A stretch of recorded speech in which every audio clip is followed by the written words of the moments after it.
Thank you, everyone, for showing up. Obviously, you didn't have laundry to do, or else there'd be other things. Certainly, I want to thank Karen Kiefer for inviting me to do the Agape Latte. And I remember when I emailed Karen and said, okay, I'll be glad to do this, but what is it that you're looking for? She said, well, you know, it's Advent, and you want something uplifting, you want to give the students hope. And I'm thinking, does she know who she's talking to? So let me just begin by saying, I hate Christmas.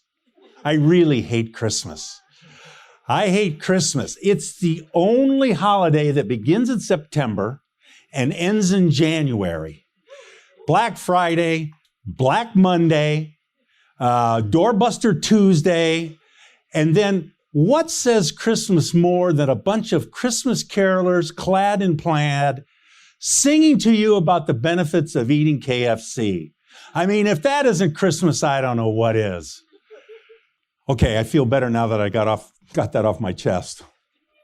One of the things I've been thinking about with respect to the talk itself is you look outside, it's winter, it's dark, and my guess is most of us really don't like the dark. If you like the dark, you're a mole and you need to be looked at. Because there's something about darkness that seems to militate against our sense of human flourishing. As we move towards the winter solstice, right, we're going to find a day that's a lot darker than it is light. And I've thought about, and of course you've all heard this is nothing brand new, but when we think about the Christmas story, we think about the light of Christ coming into the world and those sorts of things. The book of Isaiah, chapter 9, talks about how those walking in darkness have seen a great light. John's gospel, right?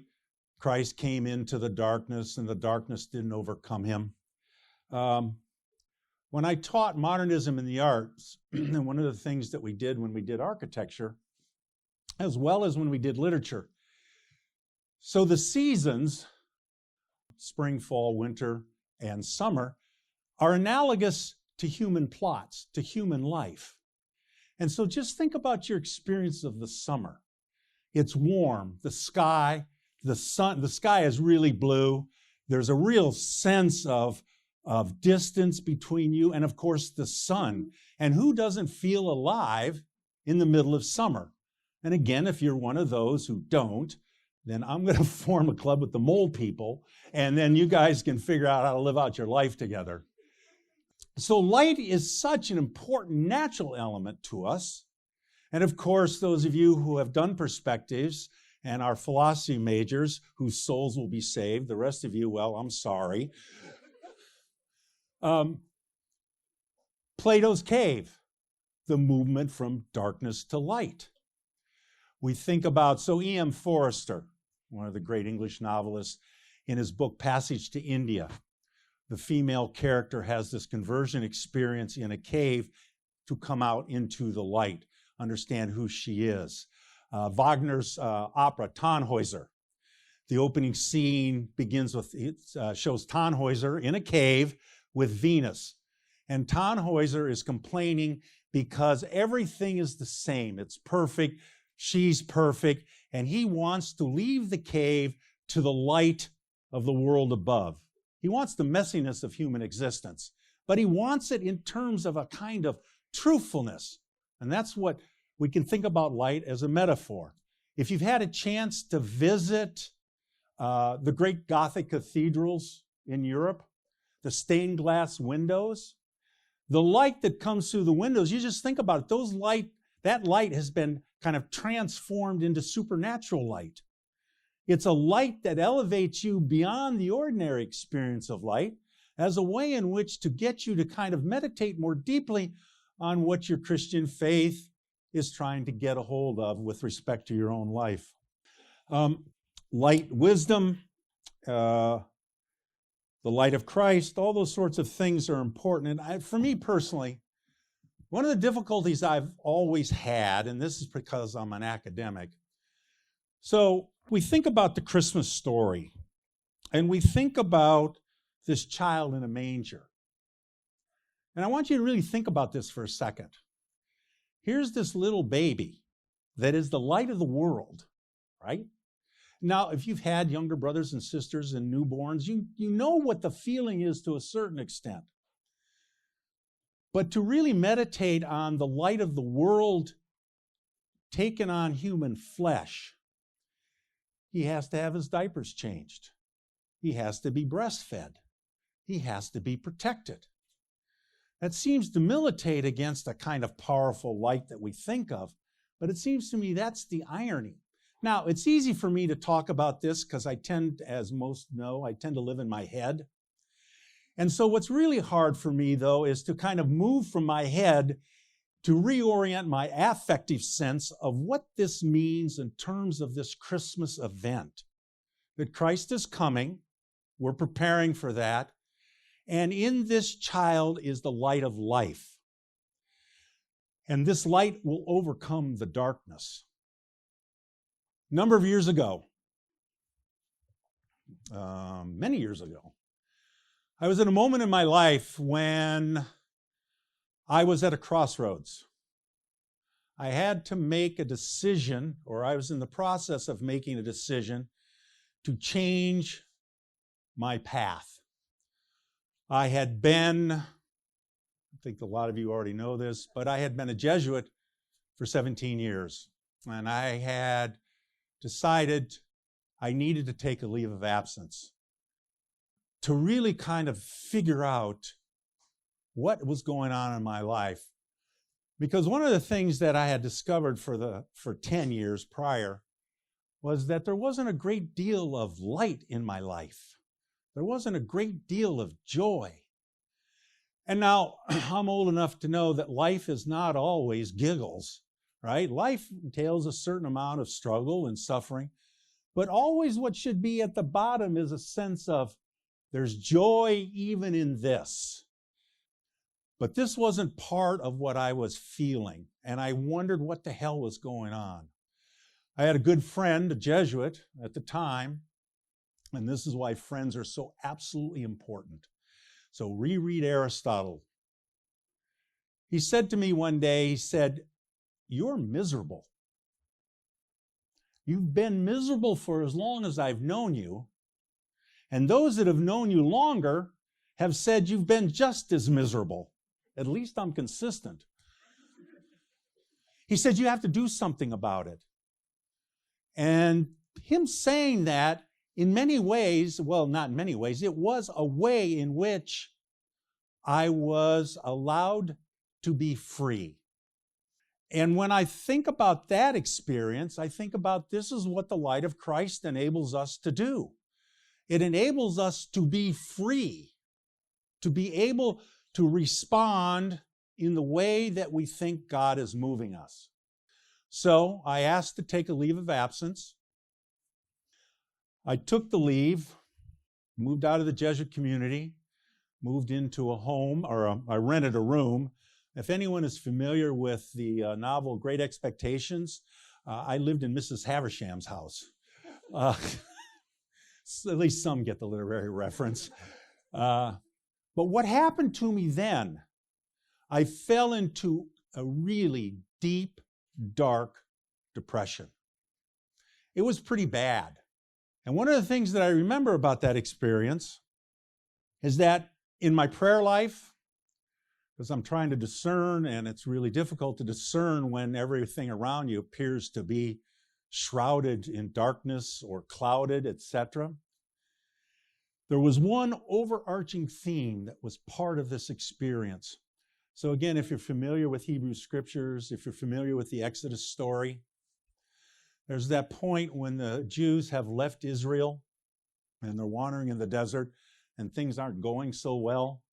They start grumbling and they start complaining to Moses, and they start saying to Moses, "Has God brought us out here in the desert just to die?"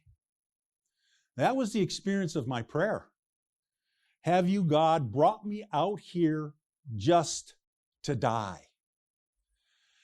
That's a pretty powerful sort of experience that I didn't know what to make of. I had a good spiritual director, which was helping, But there was something else that was really that kind of held me, so to speak, and I couldn't get my head around it. And one of those moments of grace, and I count it as grace, I happened to have been able to get up one day. I walked over to St. Mary's for a particular reason. I don't even remember why now. And I ran into a Jesuit. His name was Kevin Gillespie from the Maryland province at the time. And there was something in me, and it certainly wasn't my own energy, because I just didn't have the wherewithal to ask for what I needed. But somehow the words came out of my mouth to Kevin. I said, "Kevin, I'm going through a really difficult time." He was doing a degree in psychology at BU at the time. So I said, I'm really struggling here. There's all this stuff going on. This is what my prayer's like. I can't make heads or tails of it. And he said, "All right, I'll put you in touch with somebody." He gave me a name. I called that person, and she was doing her PhD in pastoral counseling. And so I went to see her. And that's when it had been diagnosed, the fact that I had been suffering from depression for over 10 years. And then once the medication was regularized for me, the darkness began to lift. And I say this because I am absolutely convinced that happened because of the light of Christ moving in my heart unbeknownst to me. In that, I hope this is true, I think that God took me seriously about wanting to try and really discern authentically how my life should unfold. And that I had placed myself, again, I believe this, I hope this is true, I had placed myself in a situation that Christ's grace was allowed to work. That is, the light kind of came on. And as the fog lifted, this experience of clarity was absolutely amazing. I hadn't felt that clear about life in general for a long time. And so I guess I just want to emphasize the fact that when we talk about the light of Christ, and we talk about what that means in our life, and there's all sorts of meanings. We hope it has to do with, a better kind of cultural life that we live together where we are respectful and we care for others. And hopefully, we sing Christmas carols about peace in the world. But I think from a personal point of view, to think about this little baby as the light of life, the light of grace, the second person of the Trinity, who took on flesh to bring us life, to bring us the light of life, that's a very profound thing to think of. And I like to believe that at least at some level, I kind of got a sense of what that is in my own struggles. Life, we all know that there are times when life just sucks. There's no question about it. You can't get around it. But I think if we, at least from my point of view, if we take seriously what we read in the Gospels and Hebrew Scriptures about the Messiah, the Christ event, the light coming into our lives, even in the midst of our kind of suffering, somehow it's brighter than without Christ, which is an odd thing to say.